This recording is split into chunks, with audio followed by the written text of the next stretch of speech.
Hi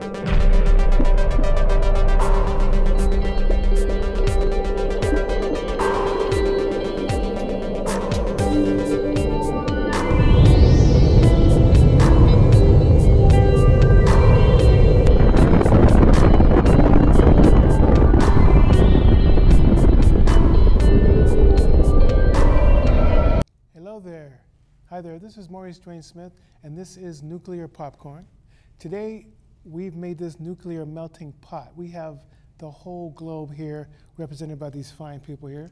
To my right is Lousine Karibian. She's the CEO and founder president of World Networking Associates, correct? The World Networks, for sure. There you go. Also way over to Australia, India's Miss International Australia, India, right? Yes. This is Preity Uupala, and she's an actress as well as quite a few hats she wears in the industry. To her far right is the gentleman known as Richy B., not Anthony, not the president. Jacobs. Richy B. Jacobs. I was always calling him Ricky B. Anthony. I think there was a president, or should have been a president, named Jacobs. But he's our man, he's our actor, and he's also stuntman. And today we're all going to talk about not just entertainment, because I like the show to have something to do with the entertainment, because a lot of people see it, don't know how to get into it. I bring on people that can show you how not only to get into it, how to find people that can help you hone your talent, but also today we're going to talk about a connectivity dynamic, which is the human element, the spirit. Everyone's been through something bad. These people here are going to tell you not only how to overcome it, but to use it to help not only you and your business, but to impact those around you. And we also want to know, what is it that drives them? What's the driving force behind acting? Is it just to get awards, or in fact, is it to empower? Is it to touch people? Is it to leave a legacy? And that's what we're here today. What drives the spirit, how to protect it, how to overcome pain, how to recycle it, and here we go. So, Lousine, how are you doing today? I'm excited. I'm very happy that you came down here. Thank you for appearing. Thank you for inviting me. I've always seen you at your incredible networking events in Hollywood, and also most recently at the W Hollywood. You and your friend Vita with the blog, that was incredible. Oh, that was a fabulous event. Yeah. Vita happens to be one of the ambassadors in our network. So as you know, it's a network of entrepreneurs, and we give back to each other in our communities. So my story starts off by when I was 16 years old. I used to use MySpace back then, and I used to make connections all over the world, from Indian actresses and actors, you name it, to Hollywood people, to politicians. We all need each other, right, for growing. And throughout the years, I started hosting these networking events, mainly in Hollywood. And I realized that everybody needs a network of themselves, correct? If you're an actor, you need to know the right people in your circle to take you to the next level. So years later, after having struggles, ups and downs, and you know how that goes, started the World Networks, which is the official network for entrepreneurs giving back now. And it's the most powerful network. I've if you met want to call it that, sure. Yeah, it is. I mean, I've been to it. I've seen your command of the audience. You have them in the palm of your hand. You know, you're like a puppet master. Everyone's like, you know, just transfixed to you, which is cool, which is very cool. So, and that's another question I want to ask you, but a little later, of how you got your skill, or is that just natural, how you have built up a rapport? But tell us more about not only what you're doing now, but when you were in Armenia, was there something that brought you over here? Were there any compelling, magnet-like draws that brought you to America? And if so, did you always want to do a networking company like you amassed? To be honest, I was always intrigued by the arts. So culture to me is, I love people in general, from different nationalities, and art in general. And I believe networking is art, or entrepreneurship. You have to be an artist first to use your creative skills to make something of nothing, right? That's essentially what we're all working on. And I am first an artist, so I do paint, and I've sold my artwork in the past. So back then, oh, well, now you do. So I used to host art shows and promote my art through the networking events that I was hosting, and would sell the paintings and just give it back to various charities. So from the Cancer Association, you name it, dozens of them. Then people started approaching me saying, well, Lousine, why don't you do an event for us, and you can showcase your art, we could raise money and give it back. But then when so many people asked for it, I said, wait a minute, why can't we duplicate this process and put ambassadors from different ethnic backgrounds? So in this case, Vida Ghaffari, she's Iranian, so she could promote and showcase Iranian entrepreneurs, whether they're in entertainment or in any other field. And then word just started to spread, and next thing you know, from different countries and continents, people wanted to do the same thing. So here we are at the World Networks. Very cool. Who do you want to, no, what's the focal point of your work? I know it's for charity. I know it's to bring people up. When it's all said and done, and you're looking, and the world looks back on your work, what type of legacy would you have liked to leave, and who are you really seeking to empower? Is it just women? Is it women? Is it all peoples? I know it's a whole lot to throw at you, but. Recently, I actually went through a spiritual transformation. What that means is that I've aligned my mind, body, and soul together. So I've found my life purpose, and it is to basically connect 1 million entrepreneurs to opportunities worldwide.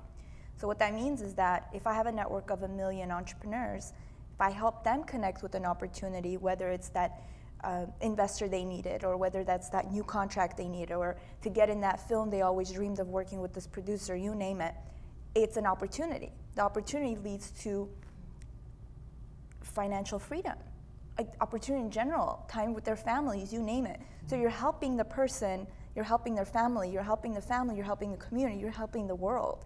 So my life purpose is to make the world a little bit better than what it is now. And I believe I can do it because I have a network of incredible people who have the same purpose. That's what it is. Very, very, very good. We're going to come back to that in just a couple of seconds. Just want to move on over here to the beautiful Preity Uupala. How are you today? Thank you so much. Namaste. Thank you so much for having me. I feel so blessed to be here in your presence. Oh, you're welcome. Thanks for bringing your charm and your beauty. I can hear the popcorn about to explode right now. But just wanted to thank you for coming. And you are Miss International Australia. Miss India International. And Miss India, Miss Earth Australia. It's 3 different titles.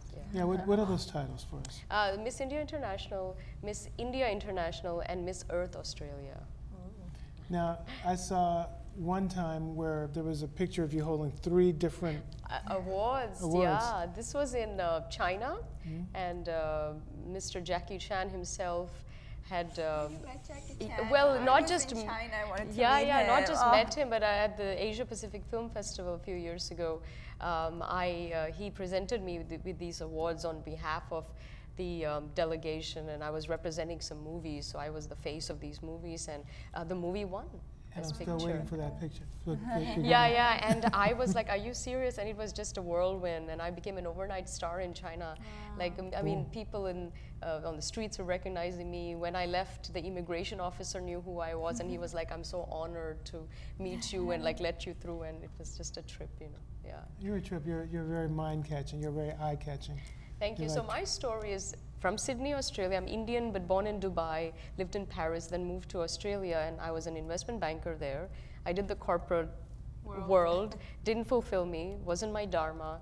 I went through my own spiritual awakening when I was quite early on in my life, and all these insights came, and I realized that I'm artistic and creative, and my purpose is to tap into that creativity and be on the world stage. I need to be on the global stage, speaking, writing, you know, being, and inspiring and empowering people in that way. So that's my purpose, and acting was just a natural thing. I won a scholarship to come to New York a few years ago. That's what brought me out here, and since then it's been such a magical journey, because I think when you do tap into your mind, body, spirit, and you connect with your soul and your divine purpose, the world becomes magical. There's synchronicities everywhere, amazing.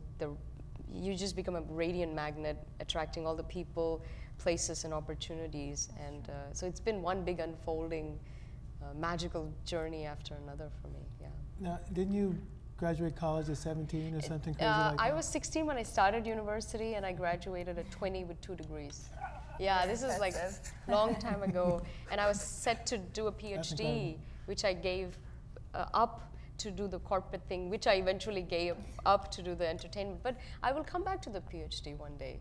I'm also a professional astrologer, and I would like to do my PhD in astrology, proving astrology. Cool. Because I know it works. So. I know you do it. Yeah.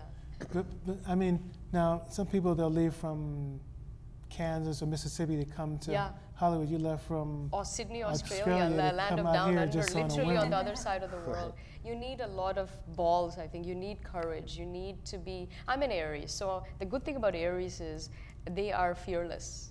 You know, it's instead of thinking, oh my God, this is scary, they think, oh my God, this is an adventure, bring it on, baby. And that's how I thought. It was I landed here, bought a one-way ticket, didn't know anyone, never been to America before, never been to LA, no accommodation, no, just a little suitcase, landed here. And I'm glad it worked out that way, because all the magical things happen because of that. If I had planned my, if I was set here, it wouldn't have worked out as well as it did in the random way that it did. It was more magical, yeah. Well, let me go around from, instead of going A to Z, let me go from Z to A. Yes. A lot of times things happen because of a rebound, like some people get into boyfriend, girlfriend off of the rebound.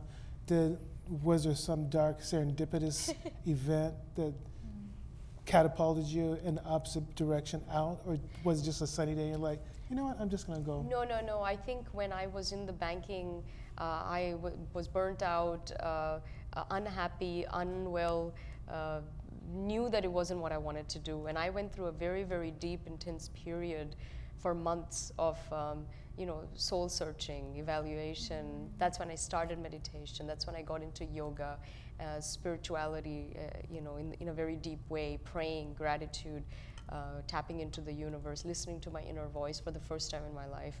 So all of these things, and I could hear it, So that period was very tricky because I didn't know what it was. I'm a very different person now. I get an insight and I follow it. But back then, I was like, what is this voice? And why is it telling me to do this? But I went with it, so it was very tricky. I must say my parents are very supportive and loving to let me give me wings and let me free. I'm sure they were terrified in their heart. My dad was probably getting a heart attack. But I don't know, I think they loved me so much that their love for me was greater than their need to control or protect me. So we would rather see me happy doing what I needed to do. And I'm forever grateful for them for that. Yeah. So when all the average Australians were on the beach running from the great white shark, cooking the barbecue on the, put another shrimp on the barbie. Yeah. Were you home? Oh, I was a maniac. I was like, we're gonna do this, make it happen. And the scholarship that I won was something I didn't even apply for. I mean, everything was just so magical. It just. Now, the scholarship was an acting scholarship. A film and acting scholarship in New York. Now, wasn't there a big name connected to that? It was the New York Film Academy.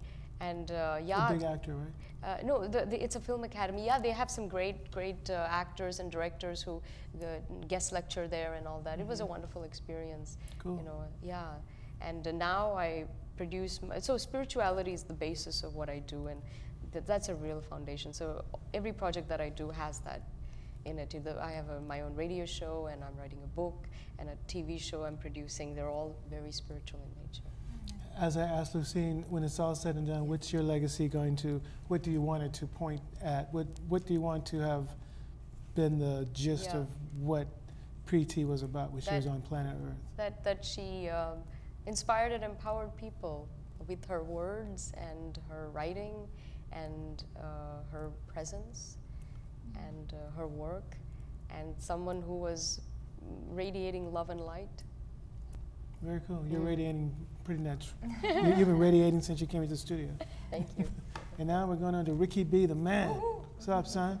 Well, listening, listening to these beautiful ladies, it's cool because I feel like I'm in that position now, listening. My whole life, I didn't listen. I haven't been listening. And I've been wondering where I'm at. And it's just, it's coming to, man, full circle now, just being in here where my focus in my journey has been to help the world. And for me, I've had to figure out how to help myself. And it's been a journey. Oh man, I guess I'll put it out there.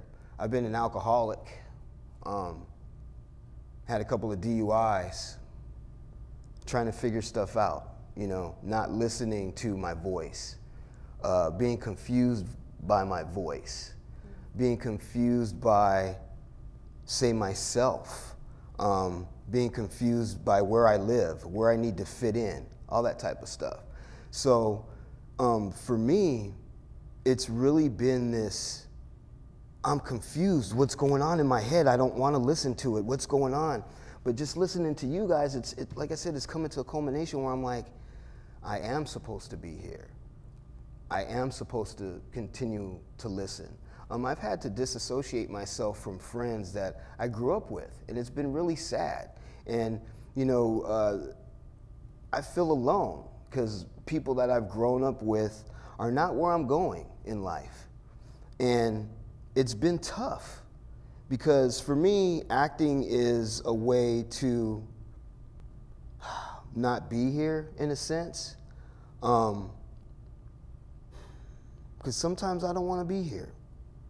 I don't know if that makes any sense to you guys, but sometimes I don't want to be here. And I think all my actions by being an alcoholic and by destroying myself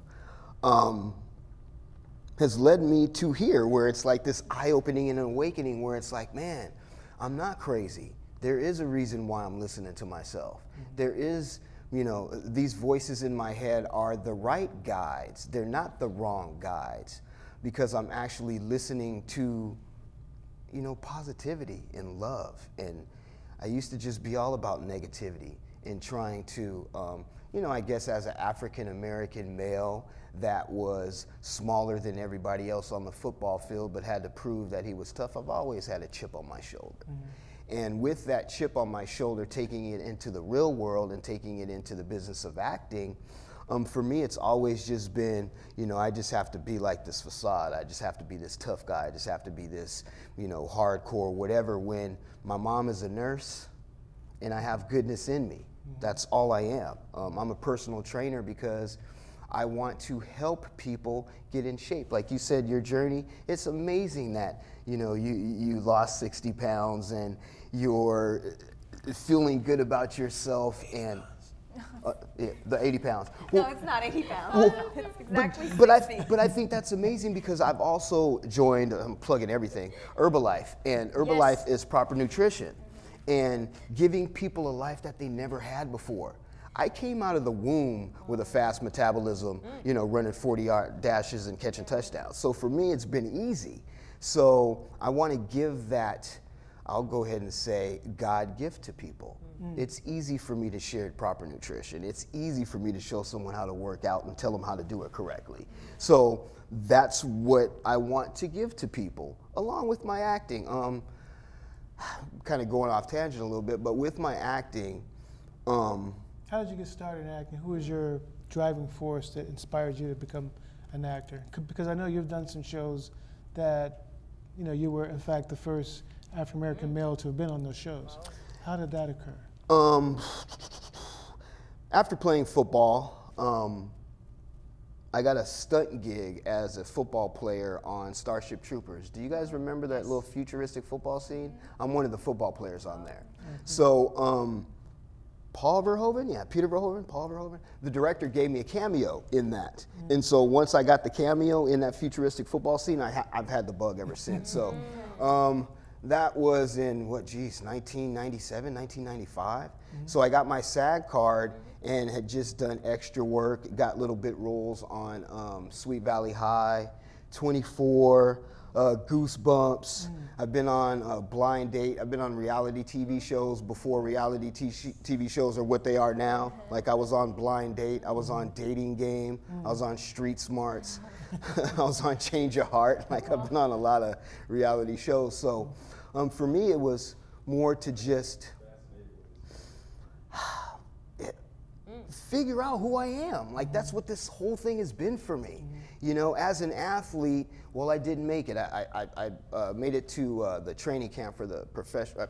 I made it to a tryout for the Chicago Bears to get into training camp, and I blew my knee out in the tryout.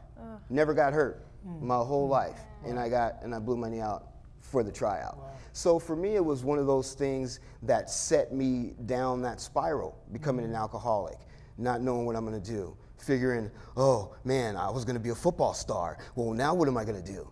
Well, maybe it's something else. Maybe it's a record-breaking actor. Maybe, you Maybe know. it's, but it won't be that cycle that I saw you in that last flick, where you got the guy. And would you like to talk about that? Yeah. What was the name of that flick? He's talking about a movie called Hard Requittals I was in.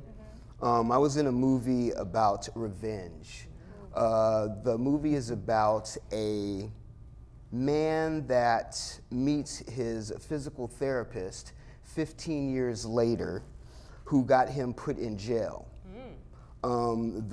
Basically the story is about a kid that was physically and mentally abused. And the doctor, instead of helping him, got him turned in. So he was in jail for the last 15 years. Well, he comes out of jail and he meets the guy in a coffee shop and makes him like this nice little cocktail and basically murders him with this cocktail. You know, At the same time, because of revenge, and what's not good about that is I end up getting killed at the very end of it. So it's almost kind of like, you know, eye for an eye, reap what you sow. It's not what you're supposed to do. So it's really kind of like bad things come with bad things. So it's really not one of those happy-go-lucky movies. It's one of those movies that basically says, hey, you know, you reap what you sow. You know, when it's all said and done, what's your legacy? Yeah, because I've been talking about everything going on. Man, my legacy really is to, I want little, young, African-American boys who are mixed like me because I'm mixed French and black to figure out what their purpose is and to not be confused. Because for me, I was always told I needed to pick a side.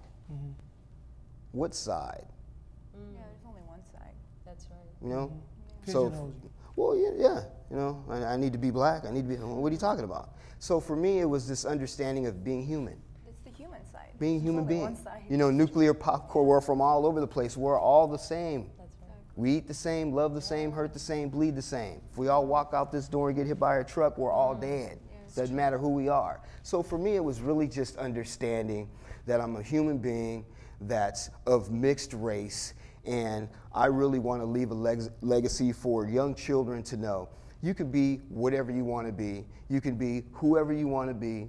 You can do whatever you want to do, but you have to educate yourself. There you have it. You're educated, you have double degrees. My sister has double degrees. I just have 1 degree because all I needed, you know, was one for football. But for me, it was really just an understanding of trying to figure out who I am in this world and what do I want to do. And I want to help people. I want to help kids, and I want to help families that can't help themselves. That's cool, that's cool. Now, you've touched on something that I wanted to get into, not that I'm a psychologist or anything, but I wanted to show people can overcome a very bad situation like what you have. And I know fighting alcoholism is like a daily thing, but you've gotten out of it. Well, you've gotten it, and now you're riding it instead of it riding you. So now I want to ask you all, is there something in your life that has attacked you as fiercely as his alcoholism has affected him? And as a result of that, have you learned new skills? What has been that heavy heart, gut-wrenching thing? And are you now able to tap into something else as a result of it, or is that something you don't want to talk about? For me personally, I remember it was 2010. I broke my right leg. I was basically disabled. So for somebody who's always been fit her entire life, I'm a martial artist. I had a black belt. I was always petite, running around, making things happen. But at that time, when you lose your physicality, you lose the way of working. So financial situations came in, and at that time I was taking care of my family as well. So finances, you name it, but this happens to everybody. There's millions of people who would be affected here, especially in America. If you lose one source of income, physically, if you're unable to work anymore, it really, yes, exactly. So that, I feel like I wouldn't say God purposely did that to me, but that accident happened for a reason, because it brought me out. A year later, I had the idea of my company, which you should not be stuck in a problem just because you lose some type of financial situation takes place. Your family should not be going down. So there are opportunities out there. Second thing was I gained X amount of pounds, so my physical image was no longer there. So my confidence level went down. I didn't want to see people. I would host events of 500 guests at the top locations and would be hiding behind the camera because I didn't want to be seen.